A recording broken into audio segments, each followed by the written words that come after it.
ತುಂಬ ಸುಲಭವಾಗಿ 10 ನಿಮಿಷದಲ್ಲಿ ಆಗುತ್ತೆ. ಫ್ರೈಡ್ ರೈಸ್ ಹೇಳ್ಕೊಡ್ತೀನಿ, ಪೂರ್ತಿ ವಿಡಿಯೋ ನೋಡಿ. ಫ್ರೈಡ್ ರೈಸ್ ಮಾಡೋಕ್ಕೆ ಏನೇನು ಬೇಕು ಅಂತ ಹೇಳ್ತೀನಿ ನೋಡಿ. ಒಂದು 4 ಹಸಿಮೆಣಸಿನ್ಕಾಯಿ ತೊಗೊಂಡಿದ್ದೀನಿ, ಒಂದು ಕ್ಯಾಪ್ಸಿಕಮ್ಮು, ಸ್ವಲ್ಪ ಕೊತ್ತಂಬರಿ, ಕ್ಯಾರೆಟ್ ತೊಗೊಂಡಿದ್ದೀನಿ, ಬಟಾಣಿ, ಈರುಳ್ಳಿ ಒಂದು 4 ತೊಗೊಂಡಿದ್ದೀನಿ, ಸ್ವಲ್ಪ ಬೆಳ್ಳುಳ್ಳಿ ಕುಯ್ದಿಟ್ಕೊಂಡಿದ್ದೀನಿ.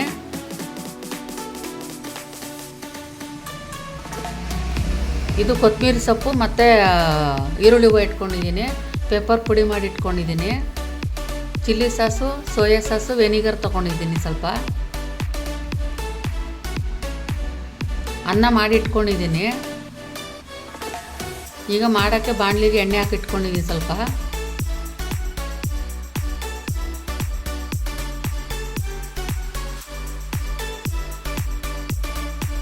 ಬಾಣಲಿ ಬಿಸಿಯಾಗಲಿ. ಸ್ವಲ್ಪ ಈರುಳ್ಳಿ, ಬೆಳ್ಳುಳ್ಳಿ, ಹಸಿಮೆಣಸಿನ್ಕಾಯಿ ಎಲ್ಲ ಹಾಕ್ತಾಯಿದ್ದೀನಿ.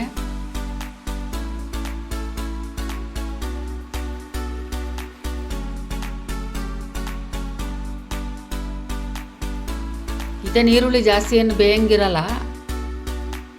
ಇವಾಗ ತರಕಾರಿ ಎಲ್ಲ ಫುಲ್ ಹಾಕ್ಕೊಳ್ತಾ ಇದ್ದೀನಿ.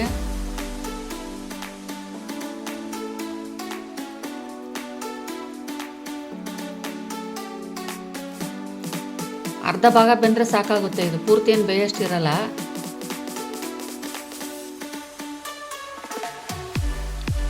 ಹೋಟ್ಲಲ್ಲಿ ಮಾಡೋದಕ್ಕಿಂತ ತುಂಬ ಟೇಸ್ಟಾಗೂ ಇರುತ್ತೆ ಮನೇಲಿ ಮಾಡಿಕೊಂಡ್ರೆ.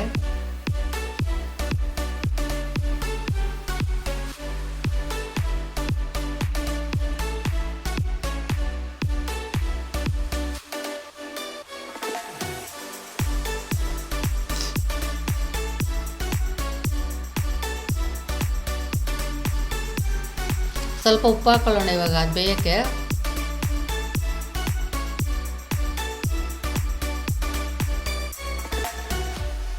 ತರಕಾರಿ ಹೆಚ್ಚಿಟ್ಕೊಂಡ್ರೆ 10 ನಿಮಿಷಕ್ಕೆ ಮಾಡ್ಕೋಬೋದು, ಬೇಗನೂ ಆಗುತ್ತೆ.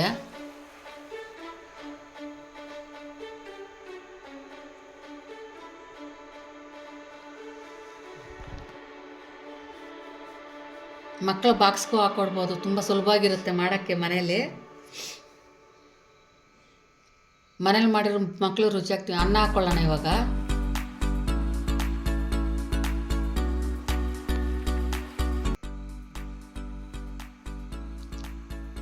ಚಿಲ್ಲಿ ಸಾಸ್ ಸ್ವಲ್ಪ ಹಾಕ್ಕೊಂಡಿದ್ದೀನಿ,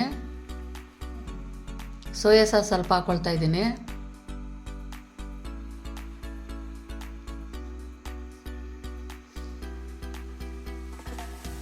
ಸ್ವಲ್ಪ ವಿನೆಗರ್ ಹಾಕ್ಕೊಳ್ತಾ ಇದ್ದೀನಿ. ಇವಾಗ ಅನ್ನ ಮಿಕ್ಸ್ ಮಾಡ್ಕೊಳ್ಳೋಣ. ಮನೇಲಿ ಏನಾದ್ರು ವಿನಿಗರ್ ಇಲ್ಲ ಅಂದರೆ ನಿಂಬೆಹಣ್ಣು ಹಾಕ್ಬೋದು, ತುಂಬ ಚೆನ್ನಾಗಿ ಬರುತ್ತೆ ಅದನ್ನು.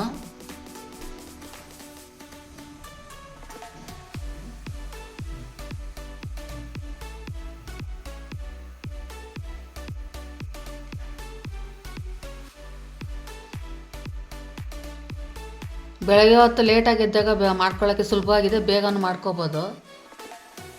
ಈಗ ಪೆಪ್ಪರ್ ಪೌಡ್ರ್ ಹಾಕ್ತಾಯಿದ್ದೀನಿ, ಕೊತ್ತಂಬರಿ ಸೊಪ್ಪು, ಈರುಳ್ಳಿ ಹೂವು ಹಾಕ್ಕೊಳ್ತಾ ಇದ್ದೀನಿ.